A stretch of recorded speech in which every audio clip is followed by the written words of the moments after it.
الرحيم الحمد لله الذي هدانا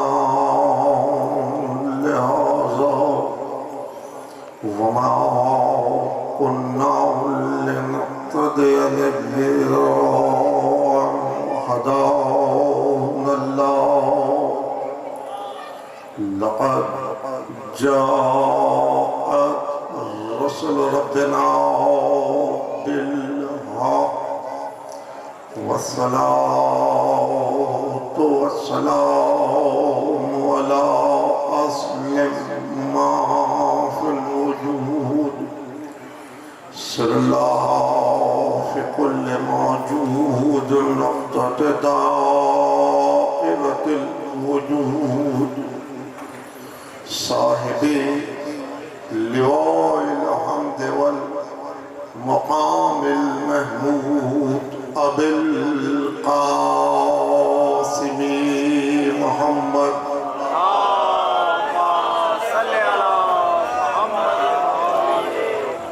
وآله الطيبين الطاهرين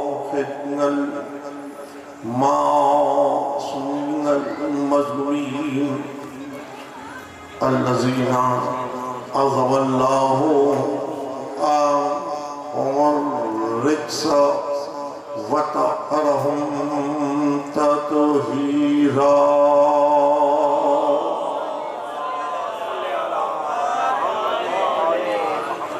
أما بعد فقد قال الله سبحانه وتعالى في محكم كتابه الحكيم وهو أصدق الصادقين الله ولي الذين آمنوا يخرجهم من الظلمات إلى النور والذين كفروا أولياءهم الطاغوت يخرجونهم من النور إلى الظلمات أولئك أصحاب النار هم فيها خالدون صلوات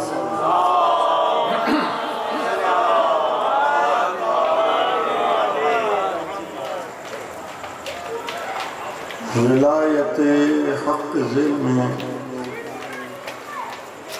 یہ چوتھی تقریر ہے جو آپ حضرات سماعت فرما رہے ہیں. جو کچھ گزشتہ شب تک سفر طے ہو سکا اس کا خلاصہ اس طرح سے ہے کہ مجلس شفاعت علمی اور عملی کی ضامن ہے. شفاعت علمی قرآن اور شفاعت عملی آئینہ حیات محمد و آل محمد ہے.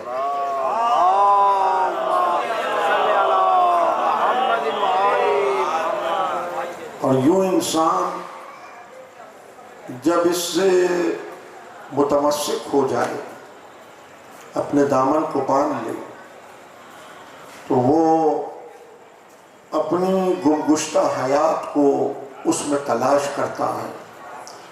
اور جب اپنی گمگشتہ حیات کو اس میں تلاش کرتا ہے تو یہ راہ ولا اس کے جمود کو حرکت میں بدل دیتی ہے اور یوں اس کے نفس کی موت زندگی میں بدل جاتی ہے. یوں اس کے نفس کی موت زندگی میں بدل جاتی ہے. تو عزیزان گرامی، ولا،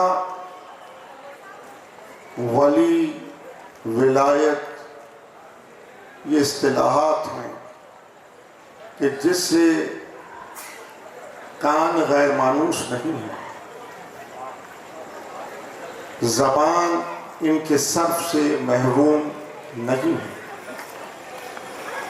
لیکن سمجھنے کی ضرورت ہے، سمجھنے کی ضرورت ہے۔ ولا جسے مل جائے، ولا جسے مل جائے اسے اصطلاح میں آپ ولائی کہتے ہیں۔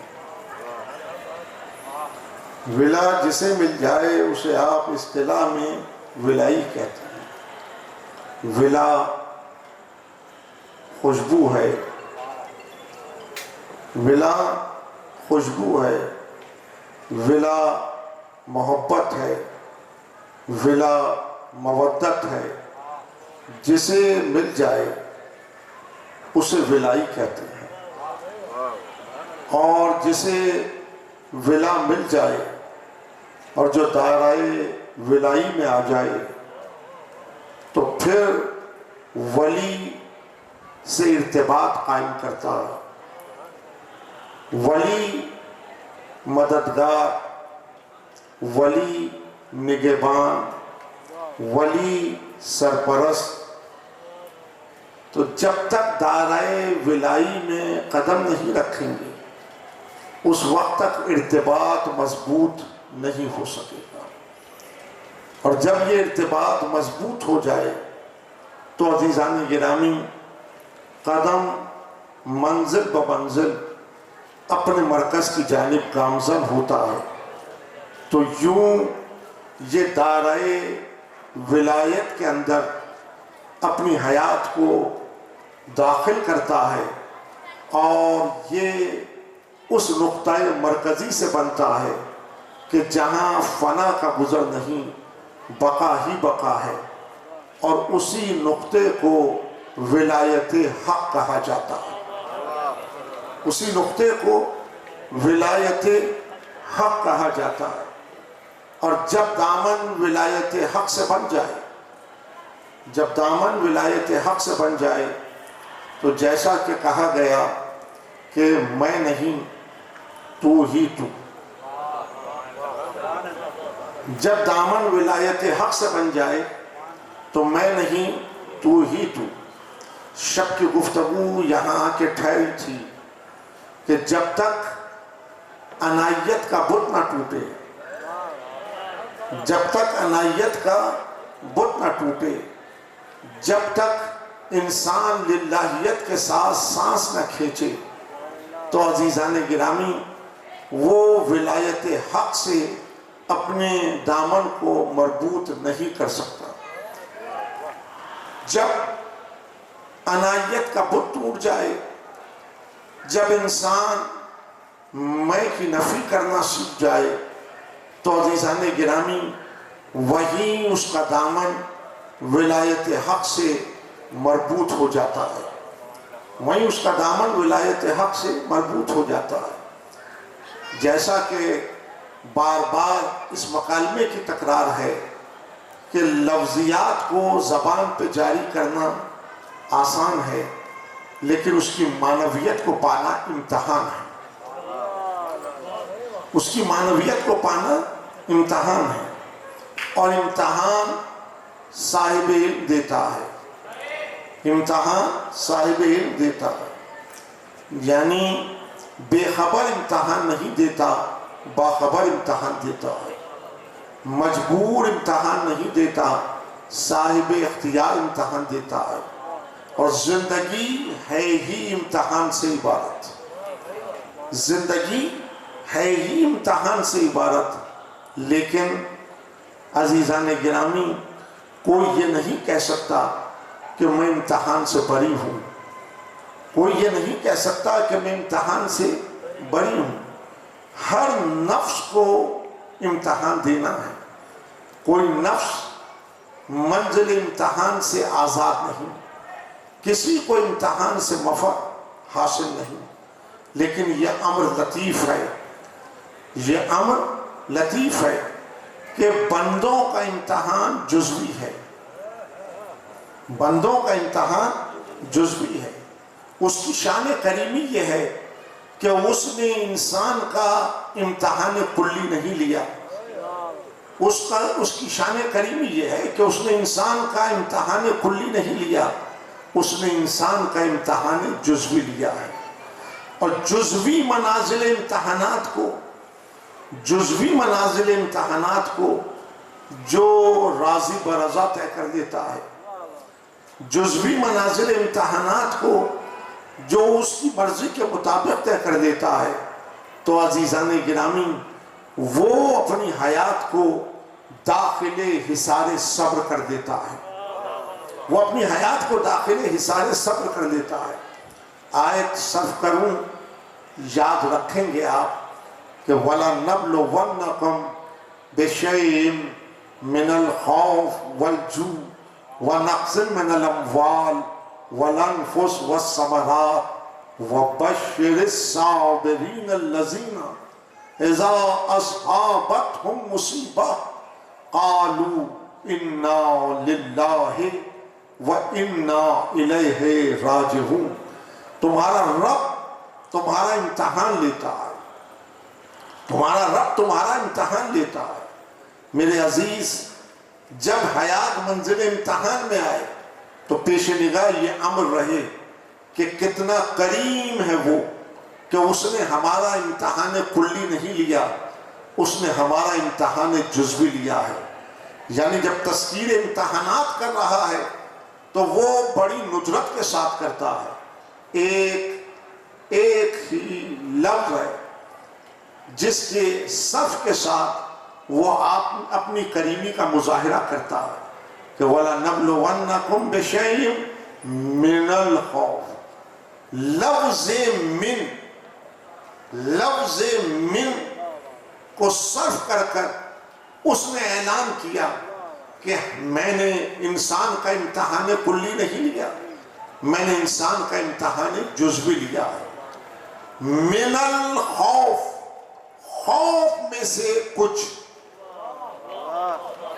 خوف میں سے کچھ، والجوع، بھوک میں سے کچھ، والانفس، والثمرات، تمہاری جان میں سے کچھ، تمہارے ثمرات، تمہارے اولاد میں سے کچھ۔ اب یہ مقامات پیش نگاہ رہی، یہ ترتیب امتحانات پیش نگاہ رہی کہ وَلَنَبْلُوَنَّكُمْ بِشَيْءٍ مِّنَ الْخَوْفِ وَالْجُوعِ وَنَقْصٍ مِّنَ الْأَمْوَالِ وَالْأَنفُسِ وَالثَّمَرَاتِ۔ تمہارا رب تمہارا امتحان لیتا ہے۔ من الخوف، خوف میں سے کچھ، والجوع، بھوک میں سے کچھ، وَنَقْصٍ مِّنَ الْأَمْوَالِ، تمہارے مال میں سے کچھ، والانفس والثمرات، تمہاری جان میں سے کچھ، ثمرات یعنی تمہاری اولاد میں سے کچھ۔ میرے عزیز، جب تک حیات منازل امتحانات کو طے نہ کر سکے، جب تک حیات منازل امتحانات کو طے نہ کر سکے تو وہ داخل حصار صبر نہیں ہوتی، اور جب تک داخل حصار صبر نہ ہو یہ سند اس کے پاس نہیں کہ وہ باخبر اور صاحب اختیار ہے۔ یہ سند اس کے پاس نہیں کہ وہ باخبر اور صاحب اختیار ہے۔ جب حیات داخل حصار صبر ہو گئی تو اب سند اس کے پاس ہے کہ یہ باخبر بھی ہے اور صاحب اختیار بھی ہے۔ صابر بے خبر اور مجبور نہیں ہوتا، صابر باخبر اور صاحب اختیار ہوتا ہے۔ صابر بے خبر اور مجبور نہیں ہوتا، صابر باخبر اور صاحب اختیار ہوتا ہے۔ امتحان بے خبر اور مجبور نہیں دیتا، امتحان باخبر اور صاحب اختیار دیتا ہے۔ گزرنا سب کو ہے، گزرنا سب کو ہے، لیکن بے خبری اور مجبوری کے ساتھ اگر گزرا تو حصار صبر سے باہر کھڑا رہ جائے گا، لیکن خبر اور اختیار کے ساتھ گزرا تو حصار صبر کا مکی بن جائے گا۔ اگر حصار صبر سے باہر کھڑا رہا تو تنہا رہے گا، لیکن حصار صبر میں داخل ہو گیا تو تنہا نہیں رہے گا، مالک کی مائیت قیومیہ اس سے ملک ہو جائے گی، مالک کی مائیت قیومیہ اس سے ملک ہو جائے گی۔ تنہا رہا تو مالک کی مائیت قیومیہ اس سے ملک نہیں ہوگی، لیکن جب حصار صبر کا مکی بنا تو مالک کی مائیت قیومیہ اس سے ملک ہو گئی. گفتگو کو ٹھہرانا مقصود نہیں، لیکن ایک مکالمے کے ذریعے سے طویل سفر کو طے کر لیجیے کہ اگر حصار صبر سے باہر کھڑے ہو کر کلمہ پڑھا، اگر حصار صبر سے باہر کھڑے ہو کر احکام کو بجا لایا، نماز و روزہ و حج و زکوٰۃ اور خمس جیسے فرائض کو وہ ادا کرتا رہا، لیکن اگر حیات حصار صبر سے باہر کھڑی ہے تو عزیزان گرامی یہ تمام امور ادا کرنے کے بعد بھی میرے عزیز اس میں وہ اپج پیدا نہیں ہوگی کہ جہاں جو کلمہ پڑھے، جہاں جو سجدہ کرے وہ اس کے لیے حیات کی باعث بنے، بلکہ وہ تمام امور کو بجا لائے گا لیکن وہ موت کی وادی کی جانب قدم بڑھائے گا. لیکن اگر حصار صبر میں کھڑے ہو کر ایک سانس بھی کھینچ لے تو اس کا سانس بھی، کھنچتا ہوا سانس بھی، اٹھتا ہوا قدم بھی وادی حیات کی جانب بڑھتا ہے، وادی حیات کی جانب بڑھتا ہے. یعنی جب معیت نہ ملے تو اس کے لیے موت ہے، اور جب معیت مل جائے تو اس کے لیے حیات ہے. تو عزیزان گرامی کہیں قرآن میں آپ نے یہ مقام پایا کہ ولایت حق کی منزل کے اوپر، اب آپ اس منزل کو محفوظ کر لیجئے کہ کہیں قرآن میں آپ نے یہ مقام پایا کہ اللہ کلمہ پڑھنے والے کے ساتھ ہے، کہیں وہ قرآن میں یہ مقام آپ نے دیکھا کہ اللہ نماز پڑھنے والے کے ساتھ ہے، کہیں قرآن میں یہ مقام دیکھا کہ اللہ روزہ رکھنے والے کے ساتھ ہے، اللہ حج و زکوٰۃ و خمس کے فریضے کو ادا کرنے والے کے ساتھ ہے، یا اللہ قرآن کو سینے میں سمیٹ لینے والے کے ساتھ ہے. قرآن میں کہیں ایسا مقام مل جائے تو کوئی ہمیں بھی دکھائے، لیکن قرآن میں یہ مقام تو بار بار نظر آ گیا کہ ان اللہ مع الصابرین، اللہ صبر اختیار کرنے والوں کے ساتھ ہے. یہی ولایت حق کی وہ منزل اعلیٰ تھی کہ جس کی تشریح کے لیے حسین نے کھلے میدان کا انتخاب کیا. یہی ولایت حق کی وہ منزل اعلیٰ تھی کہ جس کی تشریح کے لیے حسین نے کھلے میدان کا انتخاب کیا. عزیزوں ادھر اور ادھر میں فرق یہ ہے کہ ادھر حیات مائیت الہی سے باہر ہے اور ادھر حیات مائیت الہی سے ملک ہو گئی. وہاں حیات حصار صبر کے باہر ہے اور یہاں حیات حصار صبر کی مکی بن گئی. تو خالق نے اعلان یہ کیا کہ جو منزلت صبر پر آ جائے میری مائیت اس کے ساتھ ہے. تو ایسا نہیں کہ یہ مقامات سبک ہو گئے، نہیں، دوسری تقریر آپ کے پیش نگاہ ہے. ایسا نہیں کہ یہ مقامات سبک ہو گئے، نہیں، خالق نے اعلان یہ کیا کہ بے خبر و مجبور اگر اقدام کرے گا تو وہ باعث موت بن جائے گا، لیکن باخبر اور صاحب اختیار اقدام کرے گا تو وہ باعث حیات بن جائے گا، وہ باعث حیات بن جائے گا. تو عزیزان گرامی کربلا نے بے خبری کو خبر میں بدلا، کربلا نے مجبور کو صاحب اختیار بنایا، کربلا نے موت کی وادی سے نکال کر حیات کی وادی میں لا کے کھڑا کر دیا. اور یوں کربلا نے ایک قدم آگے جس نے بڑھایا اس کی حیات کو ولایت حق سے باندھ دیا، اور جو ولایت حق سے مربوط ہو گیا وہ فنا نہیں ہوا، وہ باقی رہ گیا. جو ولایت حق سے مربوط ہوا وہ فنا نہیں ہوا، وہ باقی رہ گیا. وہ حضرات جو شرک کی گردان لگاتے ہیں میں ان سے معتبانہ گزارش کرتا ہوں کہ وہ شرک کی گردان لگانے کے ساتھ یہ بھی تلاش کریں کہ کیا توحید سے ان کا دامن بن گیا، کیا توحید سے ان کا دامن بن گیا.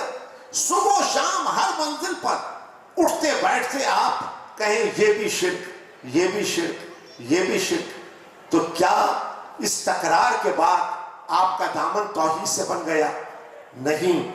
تو اگر جواب نہیں میں ہے اور اسباق میں جواب کو پانا ہے کہ دامن توحید سے بن گیا تو نسخہ ہم آپ کو بتا رہے ہیں کہ اٹھتے بیٹھتے چلتے پھرتے اگر آپ نے حسین کو آواز دی تو آپ کا دامن توحید سے بن جائے گا.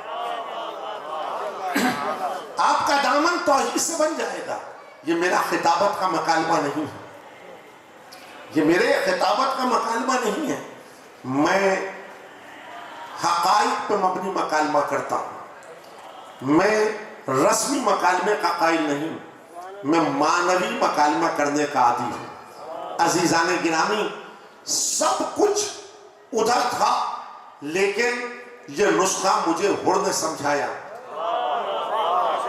یہ نسخہ مجھے ہر نے سمجھایا. وہ گردان شرک کرتا ہوا نہیں آیا. وہ یا حسین کہہ کر آیا اور اس کا دامن توحید سے بن گیا. اس کی حیات ولایت حق سے مربوط ہو گئی. اور جب ولایت حق سے مربوط ہوا تو ہر فنا نہیں ہوا، باقی رہ گیا. ہر فنا نہیں ہوا، باقی رہ گیا. حیات داخل حصار ملکوتیت ہوتی ہے. حیات داخل حصار ملکوتیت ہوتی ہے کہ جب وہ ولایت حق سے مربوط ہو جائے. جب وہ ولایت حق سے مربوط ہو جائے تو حیات حصار ملکوتیت کے اندر قدم رکھ دیتی ہے، جس کے لیے یہاں رکنا مقصود نہیں، لیکن میر انیس کے دو مصرے یاد رکھنے کے قابل ہیں کہ میر انیس نے کتنی ندرت کے ساتھ اس مقام کو محفوظ کر لیا کہ جب قدم ادھر سے ادھر اٹھتے ہوئے دیکھا تو میر انیس گویا ہوئے کہ ہر کو کبھی نہ دیکھا تھا. ہر کو کبھی نہ دیکھا تھا اس زیب و زین سے. ہر کو کبھی نہ دیکھا تھا اس زیب و زین سے. انسان فرشتہ بن گیا مل کر حسین سے. انسان فرشتہ بن گیا مل کر حسین سے. حصار صبر سے باہر اگر حیات ہے تو کلمہ باعث موت بنتا ہے، اور اگر حصار صبر کی بقی بن کر کلمہ پڑھے تو کلمہ باعث حیات بنتا ہے. کلمہ باعث حیات بنتا ہے. کہتے تو سب ہیں اِنَّ لِلَّهِ وَإِنَّا إِلَيْهِ رَاجِعُونَ. کہتے تو سب ہیں اِنَّ لِلَّهِ وَإِنَّا إِلَيْهِ رَاجِعُونَ، لیکن کبھی سوچا کہ کب کہا آپ نے اس کلمے، کب ادا کیا اس کلمے؟ اس فکر کو آپ سمجھ رہے ہیں. اس فکر کو آپ سمجھ رہے ہیں. منشا مجلس کا یہ ہے کہ حیات رسمی دائرے سے نکل کر مانوی دائرے میں آئے. حیات رسمی دائرے سے نکل کر مانوی دائرے میں آئے. عزاداری رسم نہیں ہے. عزاداری رسم نہیں ہے. عزاداری مانویت کا سفر ہے. عزاداری مانویت کا سفر ہے. رسمیں مٹ جاتی ہیں. رسمیں مٹ جاتی ہیں. رسمیں بدل جاتی ہیں، لیکن مانویت کا دائرہ ختم نہیں ہوتا. مانویت کے دائرے میں تغیر نہیں ہے. عزاداری رسم نہیں ہے. عزاداری مانویت کا سفر ہے. عزاداری مانویت کا سفر ہے. اب آپ اظہار کے لیے جس راہ کو چاہیں منتخب کریں، لیکن بنیاد عزاداری، اساس عزاداری دو چیزیں ہیں. بنیاد عزاداری، اساس عزاداری دو چیزیں ہیں. اول آنسو اور دویم ماتم. اول آنسو اور دویم ماتم، یہ ہے بنیاد اور اساس عزاداری. اب آپ اس کی روانی کے لیے، اس کے تسلسل کے لیے جس راہ کو چاہیں منتخب کریں. جس راہ کو چاہیں منتخب کریں. میرے عزیز، اس کی روانی اور اس کے تسلسل کے لیے جس راہ کو چاہیں منتخب کریں، اور جس راہ کو جب چاہیں منتخب کریں تو پھر وہ رسم نہیں رہے گی، وہ مانویت کے دائرے میں آ جائے گی. وہ رسم نہیں رہے گی، وہ مانویت کے دائرے میں آ جائے گی. شاید اس پر آپ جا کر غور و فکر کریں گے، اس پہ جا کے آپ غور و فکر کریں گے کہ میں نے آج کی شب کے اندر ایک طویل تاریخ کے سفر کو آپ کے سامنے 2 مکالموں میں رکھا ہے۔ ایک طویل تاریخ کے سفر کو میں نے 2 مکالموں میں رکھا ہے۔ عزاداری شروع ہوتی ہے آنسو سے، عزاداری شروع ہوتی ہے ماتم سے، ماتم سے۔ اس کی روانی اور اس کے تسلسل کے لیے جس راہ کو منتخب کریں گے، جس راہ کو منتخب کریں گے میرے عزیز، وہ رسمی دائرہ نہیں، وہ معنوی دائرہ بن جائے گا، وہ معنوی دائرہ بن جائے گا۔ کتنے سوالوں کے جواب ہیں جو میں نے اس ایک مکالمے میں آپ کو دیے، کتنے سوالوں کے جواب ہیں جو میں نے اس ایک مکالمے میں آپ کو دیے۔ عزیزان گرامی، جب تک انسان دائرہ صبر کے اندر قدم نہیں رکھے گا، جب تک وہ حصار صبر میں داخل نہیں ہوگا، جب تک وہ دائرہ صبر کا مکی نہیں بنے گا، وہ زبان سے تکرار کلمہ کر کے بڑھ جائے گا۔ لیکن جب دائرہ صبر میں قدم رکھ دیا، حصار صبر کا مکی بن گیا، تو وہ ایک سانس کھینچے گا، وہ ایک سانس کھینچے گا، باقی رہ جائے گا، ایک سانس کھینچے گا، باقی رہ جائے گا۔ کلمہ تو سب پڑھتے ہیں، مجلس آئینہ ہے، مجلس آئینہ ہے، کلمہ تو سب پڑھتے ہیں، لیکن دیکھنا یہ ہے کہ مرتا کون ہے اور باقی کون رہتا ہے، مرتا کون ہے اور باقی کون رہتا ہے۔ مجلسیں مشرک نہیں بناتی، موحد بناتی، مجلسیں مشرک نہیں بناتی، موحد بناتی۔ اگر کربلا منتخب نہ کرتے حسین، کلمہ پڑھا جاتا عنایت کے بت کے ساتھ، کلمہ پڑھا جاتا عنایت کے بت کے ساتھ۔ حسین نے کربلا منتخب کر کر قیامت تک بت عنایت کو توڑ دیا، بت عنایت کو توڑ دیا۔ تو کربلا کا راستہ موحدین کا راستہ ہے، توحید پرستوں کا راستہ ہے۔ جس نے اس راستے پہ قدم رکھ دیا، اس نے توحید کی راہ کو پا لیا۔ اس کا ہر اٹھتا ہوا قدم اس کی حیات کو ولایت حق سے مربوط کرتا ہے۔ تو اگر دائرہ صبر سے باہر کھڑے ہو کے کلمہ پڑھے گا تو اسے موت آئے گی، دائرہ صبر میں کھڑے ہو کے کلمہ پڑھے گا اس کو حیات ابدی مل جائے گی، اس کو حیات ابدی مل جائے گی۔ اِنَّ لِلَّهِ وَإِنَّا إِلَيْهِ رَاجِعُونَ ایک کلمہ ہی ہے، لیکن میں نے کہا کب تلاوت کیا آپ نے؟ جب کسی کی خبر موت کو سنا، کوئی عزیز، کوئی دوست، کوئی چاہنے والا دنیا بے ساختہ کہتے ہیں اِنَّ لِلَّهِ وَإِنَّا إِلَيْهِ رَاجِعُونَ۔ یہ ہے رسمی دائرہ، یہ ہے رسمی دائرہ کہ جب خبر موت کو سنو زبان پہ اس کلمے کو جاری کرو، اِنَّ لِلَّهِ وَإِنَّا إِلَيْهِ رَاجِعُونَ۔ بچپن سے لے کر عمر کی جن حدوں میں آپ حضرات تشریف فرمائیں، پوچھیں اس دھڑکتے ہوئے دل سے، پوچھیں اس دھڑکتے ہوئے دل سے کہ اس کلمے کو زبان پہ تلاوت کر کے کیا محسوس کیا، کیا محسوس کیا۔ میں منبر سے جرات کے ساتھ کہتا ہوں کہ دل بیمار اس مرض میں گرفتار ہے کہ شاید یہ کلمہ موت کی جانب لے گئے، شاید یہ کلمہ موت کی جانب لے گیا۔ یاد رکھیں، نہ یہ کلمہ خبر موت ہی کے لیے مختصر اور نہ یہ کلمہ موت کی جانب لے جاتا ہے۔ جب اس کلمے کو زبان پہ جاری کریں تو اس ایقان کے ساتھ، اس یقین کے ساتھ، اس یقین کے ساتھ کہ میری حیات جب منزل امتحان میں آئے، جب میں یہ محسوس کروں کہ میں نے منزل امتحان میں قدم رکھ دیا، جہاں آپ اپنے آپ کو کیفیت امتحان میں پائیں، آسان کر دیں، کسی مشکل میں پائیں، کسی مشکل میں پائیں تو آپ اس کلمے کو اپنی زبان پہ جاری کریں کہ ان للہ و انا الیہ راجعون. تو اپنے قلب میں یقین رکھیں کہ اب آپ کا کھنچتا ہوا سانس اور اٹھتا ہوا قدم موت کی جانب نہیں، زندگی کی جانب جا رہا ہے. موت کی جانب نہیں، زندگی کی جانب جا رہا ہے. کیا ترجمہ آپ کے پیش نگاہ ہے اس کا؟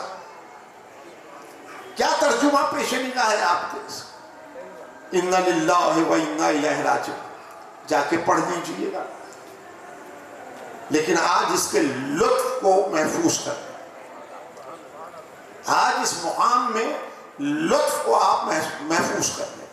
ترجمہ یہی اللہ ہی کی طرف سے آئے ہیں، اللہ ہی کی طرف پلٹائی جائیں گی، لوٹ جائیں گی. میرے عزیز، اگر یہ کلمہ سمجھ میں آ جاتا، اگر یہ کلمہ سمجھ میں آ جاتا تو حیات میں ثبات آتا،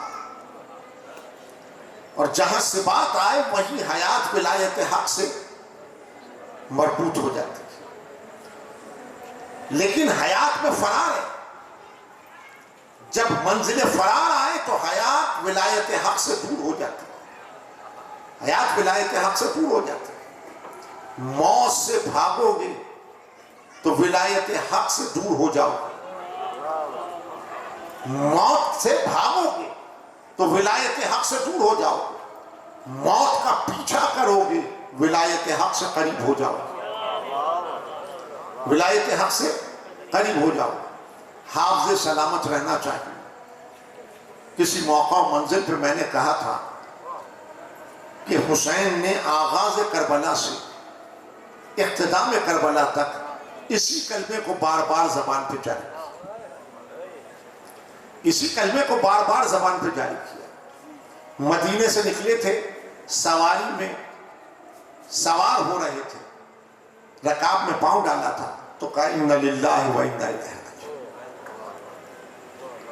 خانہ خدا پہ نگاہ پڑی، مکے پہنچے تو یہی کلمہ تھا اِنَّ لِلَّهِ وَإِنَّا إِلَيْهِ رَاجِعُونَ. احرام کو کھول رہے تھے تو یہی کلمہ تھا اِنَّ لِلَّهِ وَإِنَّا إِلَيْهِ رَاجِعُونَ. کیا حسین موت کی جانب جا رہے تھے؟ حسین موت کا پیچھا کر رہے تھے. حسین موت کا پیچھا کر رہے تھے. اس کلمے کی تلاوت کا مقصود یہی ہے کہ جو اس کلمے کی معنویت کو سمجھ لے، رمز کو پالے، حقیقت کو شناس ہو جائے، لطف کو سمیٹ لے، تو اس منزل یقین کے اوپر آئے کہ یہ کلمہ وہ اپج پیدا کرتا ہے حیات میں، کہ جہاں حیات موت کا پیچھا کرتی ہے، جہاں حیات موت کا پیچھا کرتی ہے. بھاگو گے تو ولایت حق سے دور ہو جاؤ گے. ثبات رہے گا تو ولایت حق سے قریب ہو جاؤ گے. ثبات ہوگا تو ولایت حق سے قریب ہو جاؤ گے. میرے عزیز، یہ جملہ میں نے بہت احتیاط سے کہا. بھاگو گے تو ولایت حق سے دور ہو جاؤ گے. ثبات ہوگا تو ولایت حق سے قریب ہو جاؤ گے. اب کچھ کہنے کی آپ کو ضرورت نہیں. ہم تو کلیات مستقلہ کے اوپر اپنے مکالمے کو قائم رکھنا چاہتے ہیں. ہم کوئی جملہ معترضہ کبھی منبر سے نہیں کہتے. ہم ایک فکر دیتے ہیں اور اس کے اوپر غور کرنا، تدبر کرنا سننے والوں کا کام ہے کہ وہ کیسے اور آخر تاریخ کو الٹ کر، وہ کیسے اور آخر تاریخ کو الٹ کر اپنی زندگی کے لیے انتخاب کرتے ہیں کہ کسے نظیر بنائیں گے، کسے نظیر بنائیں گے. جہاں فرار ہوگا وہاں ولایت حق سے دوری ہے، اور جہاں ثبات ہے وہاں ولایت حق سے نزدیکی ہے. تو اب تو سمجھ لیں کہ ثبات لانا ہے تو ان للہ کو سمجھنا ہے. اگر ثبات لانا ہے حیات میں تو ان للہ کو سمجھنا ہے. دیکھیے 3 مقامات ہیں اس میں، الف نون الف انا. قبلہ تشریف فرمائے، میں تو طالب علم کی حیثیت سے مکالمہ کرتا ہوں. انا کے معنی ہے ہم. دیکھیے گفتگو آپ کے پیش نگاہ ہے. انا کے معنی ہے ہم. لطف سمجھ میں آیا اس کلمے کا؟ میں کی نفی ہے اور اجتماعیت کا اعلان ہے. پہلے لفظ نے ہی انائیت کا بت توڑ دیا. پہلے لفظ ہی نے انائیت کا بت توڑ دیا. الف نون الف انا. انا کے معنی ہے ہم. اس کے فوراً بعد ہے لام. لفظ نہیں ہے، حرف ہے لام. اب میں طلبہ سے کہہ رہا ہوں، اپنے بچوں سے کہہ رہا ہوں، نوجوانوں سے کہہ رہا ہوں کہ جہاں آپ لغت کو اپنے پاس رکھتے ہیں، جہاں ڈکشنری کو اپنے گھر میں رکھتے ہیں، وہاں منجد کو بھی اپنے پاس رکھیں. اگر قرآن فہمی کا ذوق و شوق ہے، اگر قرآن فہمی کا ذوق و شوق ہے تو منجد کو بھی اپنے ہاتھوں میں رکھیں. اور جب آپ منجد کو کھولیں گے تو حرف الف سے حرف یا تک بسیط بحث ہے. جب تک حرف سمجھ میں نہیں آئے گا لفظ کیسے سمجھ میں آئے گا؟ جب تک حرف سمجھ میں نہیں آئے گا لفظ کیسے سمجھ میں آئے گا؟ وہ حضرات جو کسی طور شعبہ تعلیم سے اپنے وابستگی کو قائم کیے ہوئے ہیں، اور ہمارے آپ کے بزرگ قبلہ نواز علی بھٹو صاحب تشریف فرما ہیں، وہ اس بات کی تصدیق کریں گے کہ پہلا مرحلہ جو ہے وہ ہے حرف شناسی. پہلا مرحلہ جو ہے وہ ہے حرف شناسی. اگر نگاہ حرف شناس نہیں ہوئی تو وہ لفظ گر نہیں ہو. آپ حضرات بچوں کو خود سے خود دور کر رہے ہیں. آپ یہ سمجھتے ہیں کہ ہم نے کنڈر گارڈن میں مونٹسری کے اندر بچے کو لے گئے، چھوڑ کے آئے، لے کر آئے، ہم نے اپنا فریضہ پورا کر دیا. نہیں، آپ نے بچے کو اپنے ساتھ مربوط کرنا ہے، اپنے ساتھ مربوط کرنا ہے. وہاں کیا سکھا رہے ہیں؟ وہاں اس کو حرف شناس بناتے. جب وہ حرف شناس بن جاتا تو پھر حرف سے حرف کو ملا کر لفظ بنانا سکھاتے. لفظ بنانا سکھاتے. جب لفظ بنانا سیکھ لیتا ہے تو اسے مکالمہ جملہ بنانا سکھاتے. جملہ بنانا سکھاتے. تو اب میں اس تفصیل میں نہیں جا رہا، میں نے اشارتاً یہ بات چھیڑ دی. یہاں کے اوپر لفظ نہیں ہے، لام حرف ہے. اب اگر آپ منجد کو کھولیں اور حرف الف سے سیر کرتے ہوئے حرف لام پر آ کر نگاہ کو جمائیں تو لام کے ذیل میں آپ کو 3 معنی ملیں گے. ملکیت، تصرف، حق استحقاق. ملکیت، تصرف، حق استحقاق. یاد رہے گا؟ لام 3 معنوں میں صرف ہوگا، ملکیت، تصرف، حق استحقاق. یاد رکھیں، ہر نماز میں پوری ملت تلاوت کر رہی ہے سورہ الحمد. اس کی پہلی آیت میں یہ لام ہے. دوہرا لیجئے، الحمد للہ رب العالمین. تمام تعریفوں کی ملکیت اللہ کے لیے، تمام تعریفوں پہ تصرف اللہ کا، تمام تعریفوں پہ حق استحقاق اللہ کا ہے. اب ترجمہ آپ کریں کہ جب زبان پہ یہ کلمہ آیا انا للہ، اعلان کس بات کا کیا؟ میں کی ملکیت نہیں، ہم اللہ کی ملکیت ہے.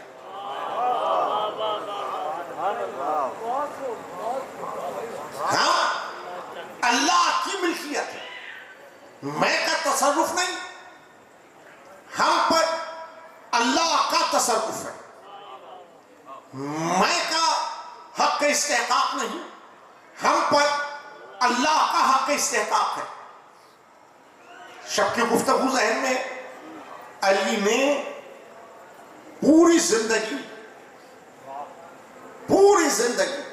کوئی نعرہ فخر و مباحات نہیں لگایا، کہیں سر بلند نہیں کیا، لیکن 19ویں رمضان کو سر بلند کرتے ہوئے علی کی زبان پر کیا کلمہ تھا؟ فزت برب الکعبہ۔ علی نے زندگی کا ہدف بتایا، تا صبح قیامت زندگی کا ہدف بتایا۔ تو اس لیے کہتے ہیں ولایت علی سے مربوط ہو گئے تو ولایت حق سے دامن بندھے گا۔ علی نے زندگی کا ہدف بتایا، علی نے اعلان کیا میں نے تیری ملکیت میں بددیانتی نہیں کی، میں نے تیرے تصرف، تیرے حق استحقاق کو مجروح نہیں کیا۔ تو عزیزوں وہ بندہ جو اس کی ملکیت میں بددیانتی نہ کرے، جو اس کے حق تصرف، حق استحقاق کو مجروح نہ کرے، تو اس بندے کا حرکت و سکون، اس بندے کا حرکت و سکون نہیں، خالق کا حرکت و سکون ہے۔ اسی لیے جب ہم علی کہتے ہیں تو علی کے ساتھ اصطلاح صرف کرتے ہیں علی ولی اللہ، علی اللہ کا ولی ہے، علی کا حرکت و سکون عین مطابق کلمہ ہے۔ اور جب علی کا حرکت و سکون عین مطابق کلمہ ہے تو اب جو علی سے مربوط ہوا، جو علی سے مربوط ہوا وہ لفظی نہیں معنوی، اس نے ان کی راہ پر زندگی کو ڈال دیا۔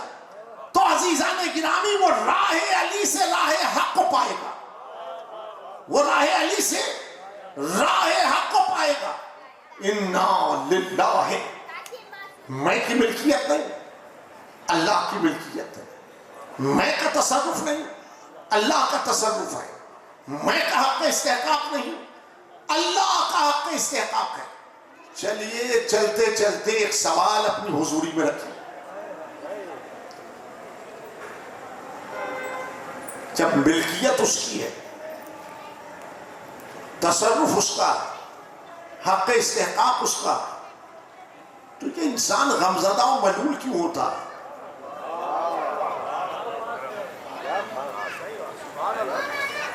یہ انسان رنجیدہ و کبیدہ کیوں ہوتا ہے؟ یہ انسان قدم قدم پر کف افسوس کیوں بنتا ہے؟ کف افسوس کیوں بنتا ہے؟ شکوہ کیوں کرتا ہے؟ شکوہ کیوں کرتا ہے؟ کہہ تو رہا ہے یہ ان للہ ہے، کہہ تو رہا ہے یہ ان للہ ہے، لیکن یہ لفظی ہے، معنوی نہیں۔ یہ لفظی ہے، معنوی نہیں۔ زبان سے کہہ بھی دیا لا الہ تو کیا حاصل؟ یہ اقبال میرے عزیز، یہ کف افسوس جو بن رہا ہے، یہ شکوہ کیوں کر رہا ہے؟ اس لیے کہہ تو رہا ہے لیکن یہ عنایت کے بت کے ساتھ کھڑا ہے، یہ عنایت کے بت کے ساتھ کھڑا ہے، یہ میں کی زنجیر میں گرفتار ہے، یہ میں کی زنجیر میں گرفتار ہے۔ جب تک یہ عنایت کے بت کو نہ توڑے، جب تک یہ میں کی زنجیر سے رہا نہ ہو اور ایک سانس للہیت کے ساتھ نہ کھینچے، اس کی ملکیت، اس کے تصرف، اس کے حق استحقاق کو تسلیم نہ کرے، تو یہ شکوہ کرے گا، یہ شکوہ کرے گا۔ لیکن اگر ایک سانس للہیت کے ساتھ کھینچ لیا، اس کی ملکیت، اس کے تصرف، اس کے حق استحقاق کو تسلیم کر دیا، تو یہ شکر کرے گا، یہ شکر کرے گا۔ گفتگو تکمامے کی منزل تک پہنچ رہی ہے۔ آج کی شب میں یہ مکالمہ محفوظ رہ جائے اور محفوظ رکھنے کے قابل ہے، محفوظ رکھنے کے قابل ہے۔ میرے عزیز کلمہ تو دونوں طرف ایک تھا، کلمہ تو دونوں طرف ایک تھا، لیکن ایک طرف انائیت تھی اور ایک طرف للہیت تھی۔ ایک طرف انسان میں کی زنجیر میں گرفتار کھڑا تھا اور ایک طرف انسان میں کی زنجیر سے رہائی پا کر کھڑا تھا۔ جہاں میں کی زنجیر میں گرفتاری تھی وہاں شکوہ تھا، اور جہاں للہیت تھی وہاں شکر تھا۔ جہاں للہیت تھی وہاں شکر تھا۔ وہ دائرہ جہاں شکوہ تھا اسے اصطلاح میں کیا کہتے ہیں؟ یزیدیت۔ اور وہ دائرہ جہاں شکر تھا اس دائرے کو اصطلاح میں کیا کہتے ہیں؟ حسینیت۔ تو اب یہ مکالمہ یاد رکھنے کے قابل ہے کہ کلمہ پڑھ کر اگر شکوہ کیا تو جان لو کہ عنایت کا بت نہیں ٹوٹا، اور کلمہ پڑھ کے اگر شکر کیا تو جان لو کہ عنایت کا بت ٹوٹا اور للہیت کے ساتھ سانس کھچا۔ اگر کلمہ پڑھ کر شکوہ کرو گے زندگی سمٹ جائے گی،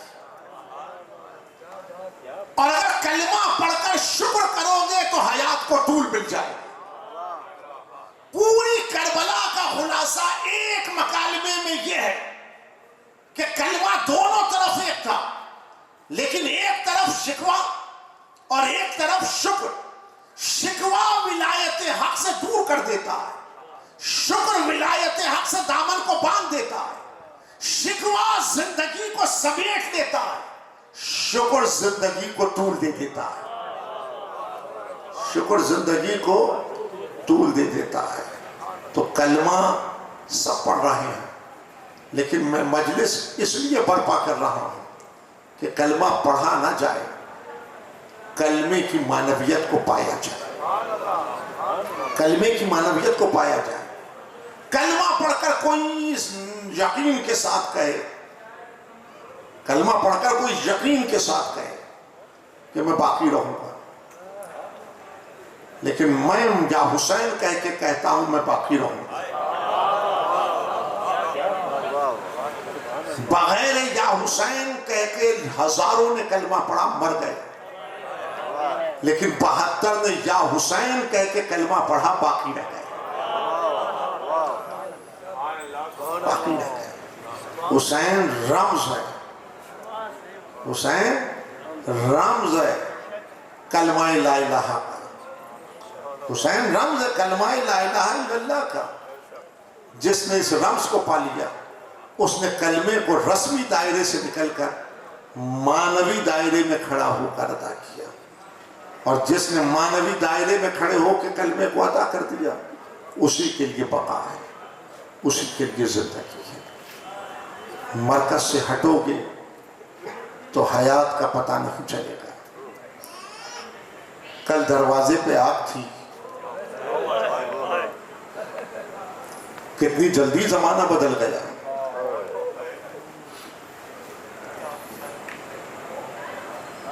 کتنی جلدی زمانہ بدل گیا۔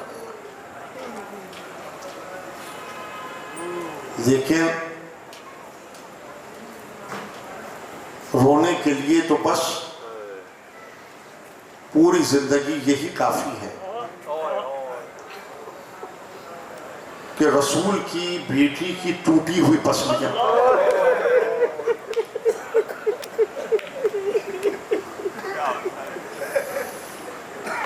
رسول کی بیٹی کی ٹوٹی ہوئی پسلیاں،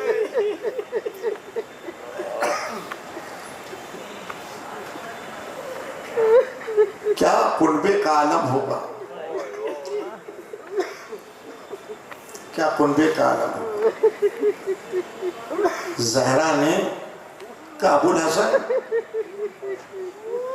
مجھے خبر دی گئی ہے کہ لوگ آپ کے سلام کا جواب نہیں دیتے۔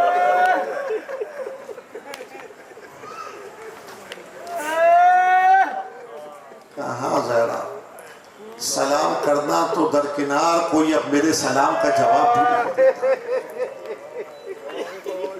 سلام کرنا تو درکنار، کوئی میرے سلام کا جواب بھی نہیں دیتا۔ صحیح سنا زہرا، صحیح سنا زہرا۔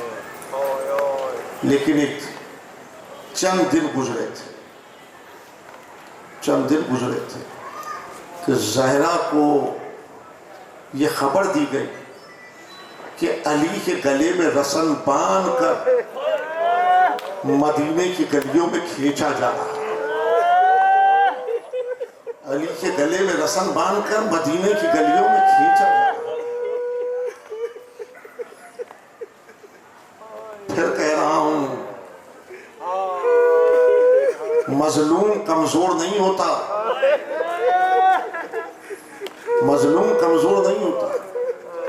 لیکن مظلوم آنے والے ادوار کے لیے راہوں کی تاریکی کو روشنی میں بدلتا ہے اپنی مظلومیت کے ذریعے سے.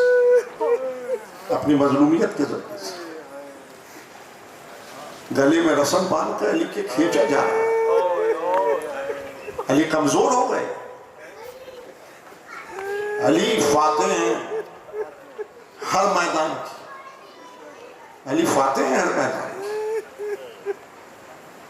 کھینچتے ہوئے علی کو مدینے کی گلیوں سے مسجد نبوی میں لے آئے. اب سمجھیں گے آپ علی کی خاموشی، اب سمجھیں گے آپ علی کی اختیار کو. جب علی کو مسجد نبوی میں لے آئے اور زہرا کو خبر ملی کہ علی کے گلے میں رسن باندھ کر گلیوں سے کھینچتے ہوئے مسجد نبوی میں لے آئے، میرے عزیز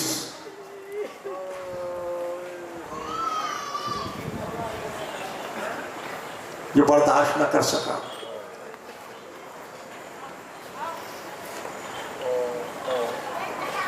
اس کو دیکھیں، یہ برداشت نہ کر سکا. زہرا کی مظلومیت، علی کی مظلومیت صاحب دل برداشت نہیں کر سکا. جب زہرا کو خبر ملی اور زہرا کو جیسے ہی خبر ملی زہرا نے ردائے کسا کو سر پہ رکھا اور زہرا مسجد کی جانب چلی. ایک ہی دروازہ تھا جو مسجد میں کھلتا تھا، اور زہرا جب مسجد میں آ کے کھڑی ہوئی تو زہرا نے مخاطب کرتے ہوئے کہا، میں تجھ سے کہہ رہی ہوں علی کے گلے سے رسن کھول دے، ورنہ میں اپنے بالوں کو کھول دوں گی.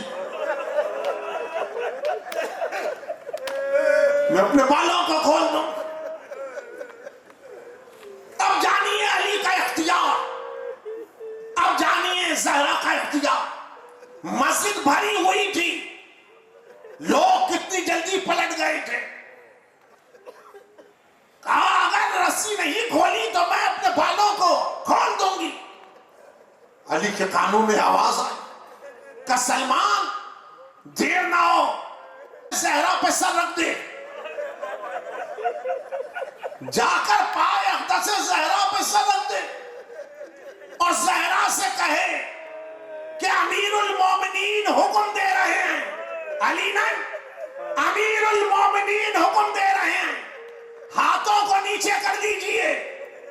عزیزوں بتانا یہ تھا کہ اختیار ولایت کیا ہے، اور بتانا یہ تھا کہ اختیار عصمت کیا ہے.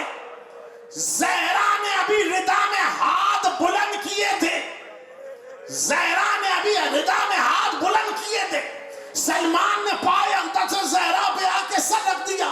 کہا کہ شہزادی امیر المومنین یہ کہہ رہے ہیں کہ ہاتھوں کو نیچے کر لیجئے. عزیزوں روایت کا کلمہ یہی ہے، اور سب نے دیکھا کہ ہاتھ ابھی ردا میں بلند ہوئے تھے. زہرا نے بالوں کو نہیں کھولا تھا. مسجد نبوی کے ستون بلند ہو گئے، مسجد نبوی کی دیواریں بلند ہو گئی. میں دست ادب جوڑ کے کہتا ہوں شہزادی آپ علی کے گلے میں رسن بتا نہ دیکھ سکی. آپ مسجد میں آئی لیکن شہزادی آپ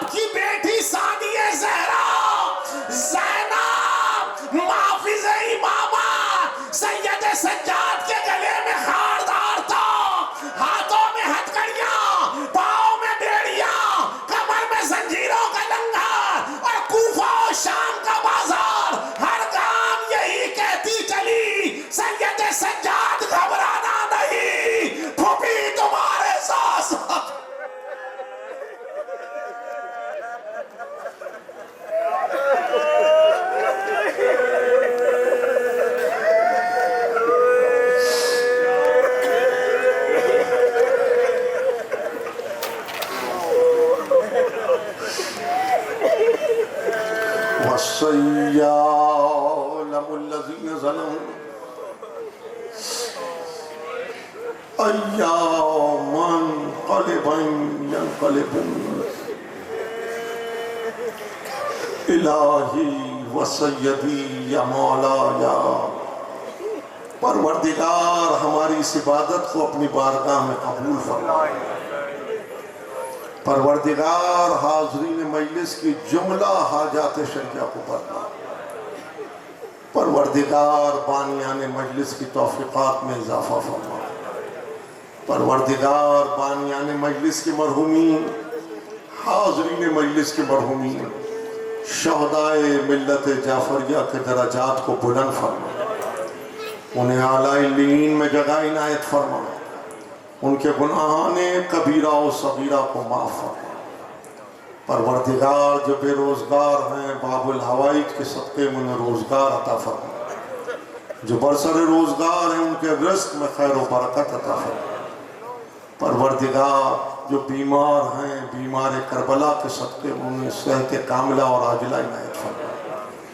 بالخصوص مولانا علیل ہیں، مولانا کے لیے دعا کریں کہ صحت کے ساتھ طول عمر عطا فرما۔ جوادی صاحب علیل ہیں، پروردگار انہیں بیمار کربلا کے صدقے میں صحت کاملہ اور عاجلہ عنایت فرما۔ پروردگار مقامات مقدسہ کی حفاظت فرما۔ پروردگار ملت کو متحد رکھ، مملکت کی حفاظت فرما، ظہور حضرت حجت میں تاجیل فرما یا حسین۔